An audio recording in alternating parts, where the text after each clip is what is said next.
Come now, you rich, weep and howl for your miseries that are coming upon you. This is connected to what we just read in the chapter before this, chapter 4. How he's talking to the people who are of this world, or those who love the world but claim to love the Almighty, those who seek riches instead of wisdom and knowledge, which is more valuable than gold and silver. Come now, you rich, weep and howl for your miseries that are coming upon you. For those who are rich are so comfortable in this world because they are experiencing a little piece of paradise through what they are able to attain in this reality.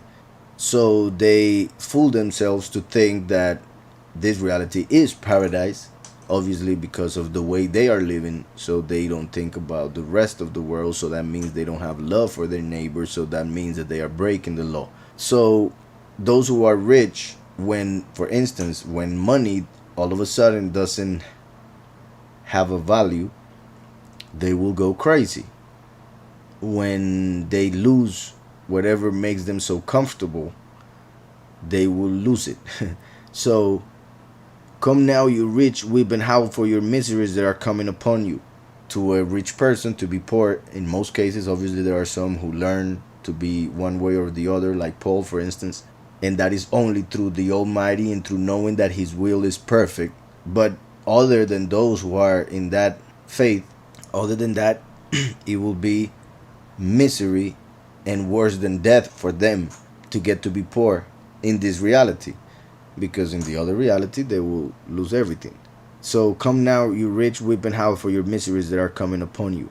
Your riches are corrupted. The way they got all those riches was through corruption, whether they be politicians, pastors, or whatever. Because in this world, to be really rich, you have to be a psychopath. You have to do a lot of evil and be ready to step on a lot of people in order to get to the top that you may think you're getting to. But when you get there, you realize there's a higher one. And there are a lot of people that think you're nothing because of the place where you are and what you have and what you look like.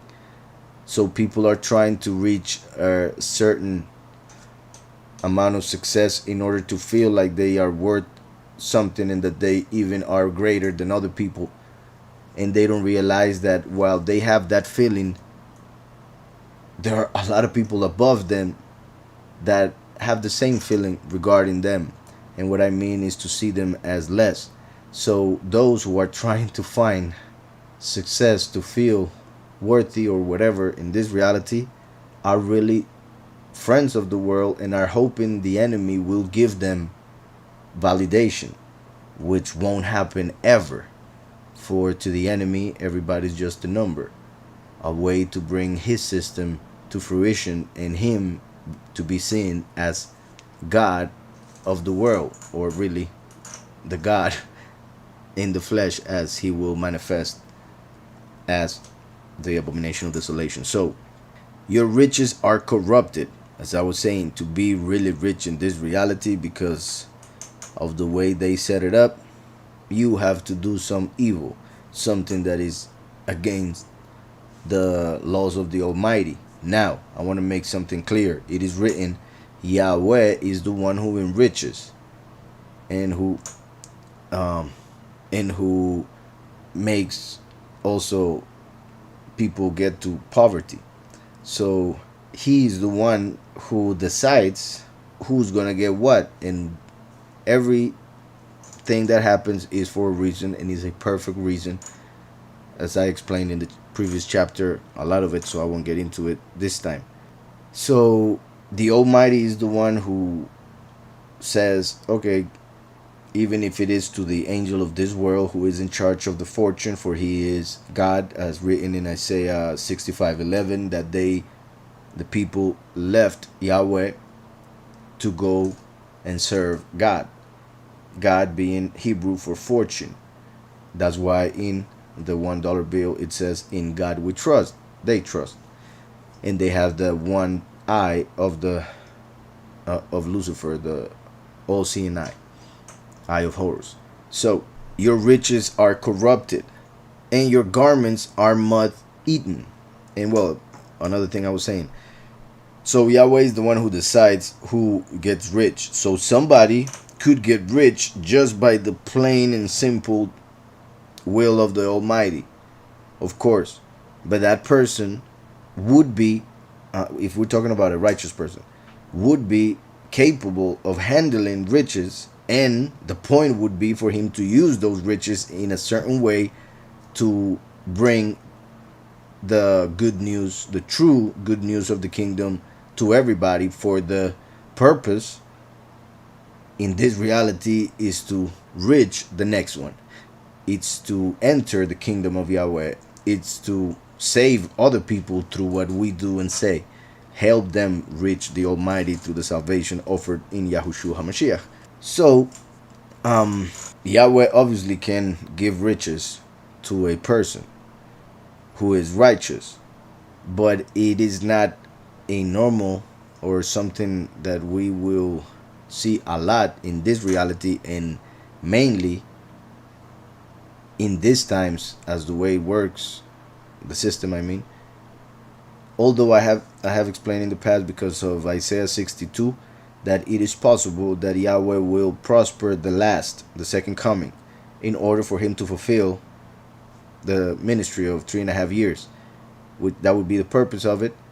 But as I was saying, it would be 1, 2 people in the world who are really seeking the Almighty and who get to get that prosperity in order to bring the ministry. I repeat, but because of what Scripture says regarding how it is harder to make a rich person enter the kingdom than to put a camel through the eye of a needle, that obviously were words from the Messiah showing that most people who receive riches in this world get lost because of those riches, because of what those riches become in their lives, in their hearts.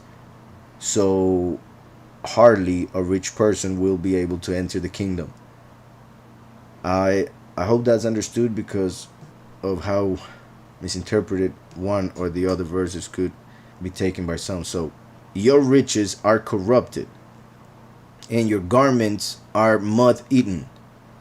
As Yahushua talks about how everything in this world will pass, no matter what it is. Everything that has to do with this world, that is part of this world, will be destroyed, will be finished.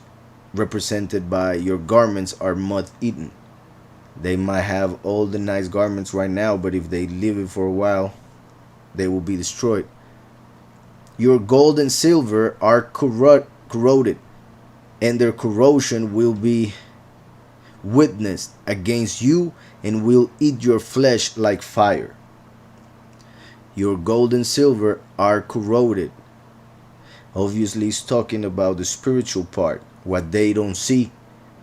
Just like a person worships an idol, for instance, of Mary, and he may have been made in a amazing way by an amazing artist, let's say, which I wouldn't say amazing, but let's just say that he's really good to make images, and let's say he makes that image and a person is seeing beautiful image and doesn't understand that spiritually, if he or she had eyes to see, would actually realize that's a demon. So Yahweh sees a demon, but those who judge according to appearances will see something beautiful and decide to bow down to that idol. The same happens with gold and silver. Because of the power that it gives in this world, it is appealing to most. But if they could see spiritually what it has and what it does to those who love it, who love riches, they would be careful about it, at least about how to handle money, meaning not allowing money to control them, just like an idol. And I want to make clear, just like an idol controls people, not that an idol should be used like money is used. But the point is not to love money. That would be idolatry. To use money because it's part of this reality and part of commerce and all of that is just a necessity.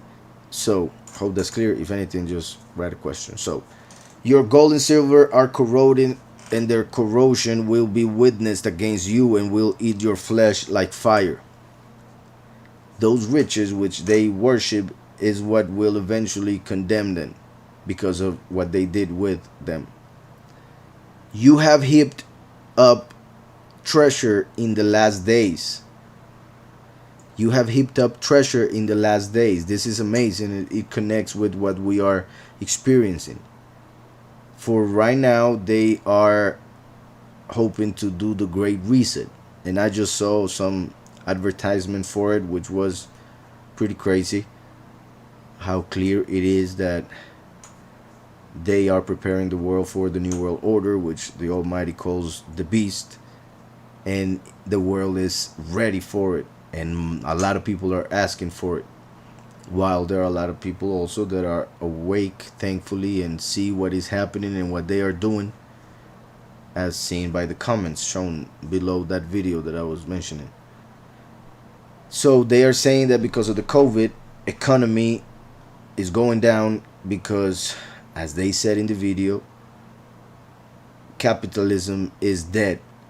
So they are hoping to establish something new in this generation in any moment, which will be the New World Order and the new way of doing things when it comes to handling money and religion and the government. So through COVID, they say all of that I just mentioned, and not only that, through what they have done, they have stopped so many businesses because they have told people that they cannot open their own businesses, yet the biggest businesses in the world are still working, and therefore they are taking all the money that was going to small businesses, to private businesses. Now they're taking it for those businesses by regular people are being closed by the government. They are not allowed to open. So those who had all the money are making now even more money. So they are really accumulating treasure like crazy, which they could not spend. For most of them are already very old. Anyways. So that shows how eternity is in the heart, and they actually think that they could really use all that money. Something that they will be able to mix with computers or have a clone and continue living through the clone. There are many beliefs among those people. Some believe that Lucifer will give them life. So yeah, they're pretty twisted. So as I was reading, you have heaped up treasure in the last days. As we are seeing, we are in the last days, and they are really accumulating treasure.